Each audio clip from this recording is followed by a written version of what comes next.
നമസ്കാരം. തദ്ദേശ തെരഞ്ഞെടുപ്പിൽ പല തോൽവികളും പ്രതികരണവും നമ്മൾ കണ്ടിട്ടുണ്ട്. പക്ഷേ ഇങ്ങനെയൊന്ന് ആദ്യമായിട്ടായിരിക്കും. തെരഞ്ഞെടുപ്പിൽ ജയിച്ച സ്വതന്ത്ര സ്ഥാനാർത്ഥിക്ക് വാർഡിലേക്ക് ഫണ്ട് കിട്ടണമെങ്കിൽ തോറ്റ സ്ഥാനാർത്ഥി വിചാരിക്കണം പോലും. INTUC ഇടുക്കി ജില്ലാ പ്രസിഡന്റിൻ്റേതാണ് വിചിത്രമായ ന്യായവാദം. തൻ്റെ സഹോദരിയുടെ മകനെ പരാജയപ്പെടുത്തിയ സ്വതന്ത്ര സ്ഥാനാർത്ഥിക്ക് പഞ്ചായത്ത് ഫണ്ട് അനുവദിക്കില്ലെന്നാണ് ഫലം വന്നതിന് പിന്നാലെ INTUC ഇടുക്കി ജില്ലാ പ്രസിഡന്റ് രാജാ മാട്ടുകാരൻ പ്രഖ്യാപിച്ചത്. വ്യക്തിപരമായ വൈരാഗ്യം വികസന വിരോധമാക്കി മാറ്റി ജനങ്ങളുടെ അടിസ്ഥാന ആവശ്യങ്ങളെ തടസ്സപ്പെടുത്തുന്ന നേതാവിൻ്റെ നടപടി വ്യാപക പ്രതിഷേധത്തിന് വഴിയൊരുക്കിയിട്ടുണ്ട്. UDFന് ഭരണം ലഭിച്ച വണ്ടൻമേട് പഞ്ചായത്തിലാണ് സംഭവം.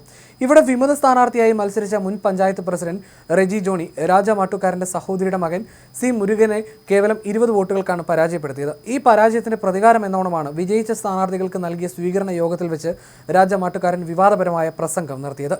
പരാജയങ്ങൾ UDFനെ ഏറ്റുവാങ്ങേണ്ടിയ ഒരു വിഷയമായി.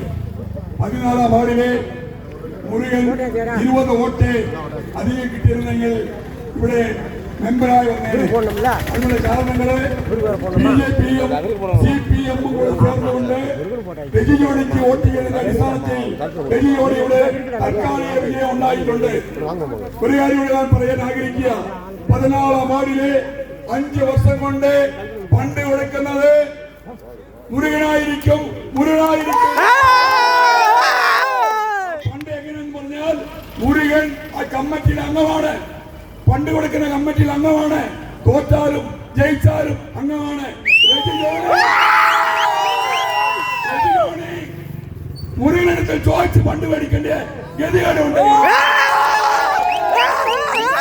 വെല്ലുവിളിച്ച് പറയുക.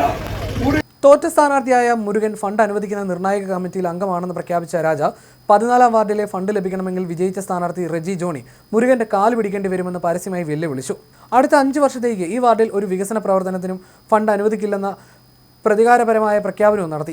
ജനാധിപത്യ പ്രക്രിയയിലൂടെ തെരഞ്ഞെടുക്കപ്പെട്ട ജനപ്രതിനിധിയെയും ജനവിധിയെയും പരസ്യമായി അവഹേളിക്കുന്ന കടുത്ത നിലപാടാണ് രാജാ മാട്ടുകാരൻ സ്വീകരിച്ചിരിക്കുന്നത്. എന്നാൽ നേതാവിന്റെ ഈ പ്രസ്താവനയെ പ്രവർത്തകർ കയ്യടിയോടെയാണ് സ്വീകരിച്ചത് എന്നതാണ് ശ്രദ്ധേയം.